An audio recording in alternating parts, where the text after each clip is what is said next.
Madam নমস্কার। Madam, এটা আমার দিদির বিয়ের কার্ড। আপনারা যদি আসেন তাহলে আমার আর আমার পরিবারের খুব ভালো লাগবে।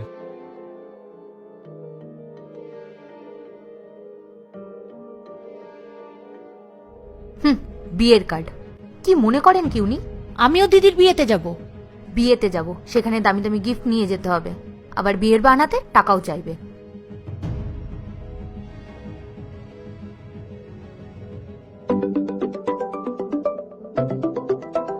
দিদি ফোন করছে? হ্যাঁ হ্যাঁ দিদি বল। হ্যাঁ আমি ওনাকে বলে দিয়েছি, ওনারা আসবে বলেছেন। হ্যাঁ হ্যাঁ ঠিক আছে ঠিক আছে ঠিক আছে।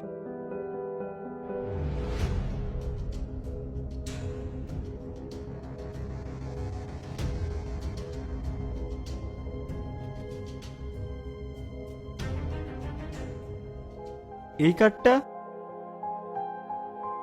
কার্ডটা ম্যাডাম এখানে কেন ফেললো?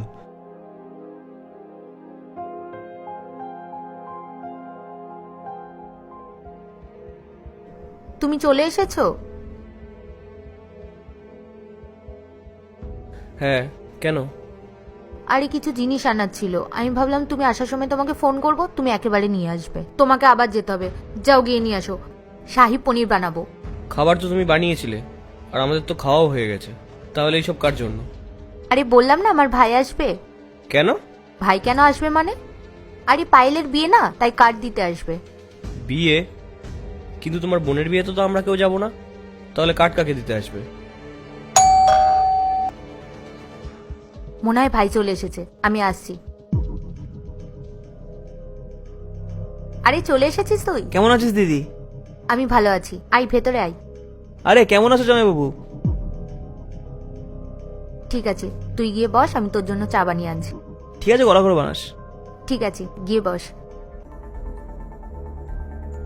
জামাইবাবু, এই নাও পায়েলের বিয়ের কার্ড। পায়েল বলেছে সবাইকে 10 দিন আগেই চলে যেতে বিয়ের। এ নাও। না আমি তোমার বোনের বিয়েতে যাব, আর না পূজা যাবে।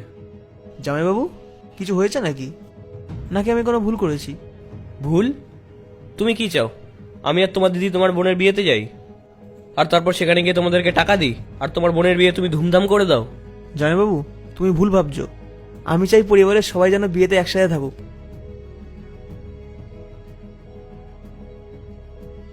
রাহুল, তুমি কার্ডটা ফেললে কেন? ফেলবো না তো আর কি করব?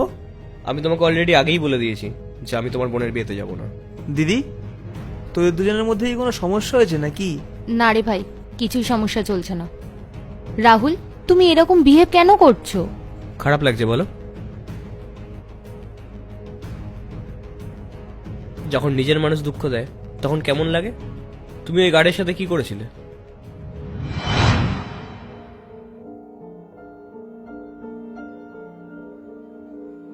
সুমন, কি লুকাচ্ছ আমার থেকে? কই না দাদা, কিছু না তো। আরে পরিষ্কার বোঝা যাচ্ছে তুমি আমার থেকে কিছু একটা লুকাচ্ছ। দেখাও না কি লুকাচ্ছ। না না দাদাবাবু, কিছু না। বিয়ের কার্ড? এখানে তো আমার নাম লেখা আছে। তুমি কি আমাকে ইনভাইট করতে চাও না? না দাদাবাবু, এই কার্ডটা আপনার জন্যই ছিল। আমি তো ম্যাডামকে দিয়েছিলাম, কিন্তু উনি ফেলে দিয়েছিলেন। ঠিক আছে, আমি ওর সাথে গিয়ে কথা বলছি। আর এই কার্ডটা আমি আমার কাছে রাখছি। ও বেচারা 5 বছর ধরে আমাদের এখানে কাজ করে। ও কি চেয়েছিল? ও শুধু চেয়েছিল ওর দিদির বিয়েতে যাতে আমরা যাই। আর তুমি তুমি কি করলে? তুমি ওর কার্ডটা ছুঁড়ে রাস্তায় ফেলে দিলে, আর আমাকে একবারও বললেও না। রাহুল, তুমি এখন ওই গার্ডটার সাথে আমার ভাইয়ের তুলনা করবে? আচ্ছা পূজা, একটা কথা বলো তো, যখন আমি তোমার বাড়িতে সম্বন্ধ নিয়ে গেছিলাম তখন তোমার কাছে কি ছিল? তোমার কাছে বড় বাড়ি ছিল? বড় গাড়ি ছিল? কিছুই ছিল না তোমার কাছে। তোমাকে আমি 2 জোড়া কাপড়ে নিয়ে এসেছিলাম আমার বাড়িতে, কারণ আমি তোমাকে টাকা দেখে বিয়ে করিনি, আমি তোমাকে ভালোবেসে বিয়ে করেছিলাম।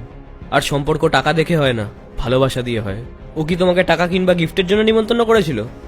আচ্ছা আমাকে একটা কথা বলো তো, ও যখন তোমাকে নিমন্ত্রণ করতে এসেছিল তখন কি ও এসে একবার তোমাকে এই কথাটা বলেছিল যে আমার টাকার দরকার? রাহুল, আমাকে ক্ষমা করে দাও, আমি আসলে বুঝতে পারিনি। ক্ষমা আমার কাছে না, ক্ষমা তুমি তার কাছে চাও যার সাথে তুমি অন্যায় করেছো।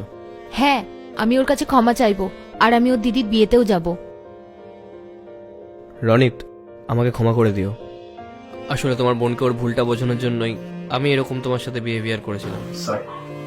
ঠিক আছে জামাইবাবু, তুমি যদি এই জন্য কাজটা করে থাকো তাহলে একদম ঠিক করেছো।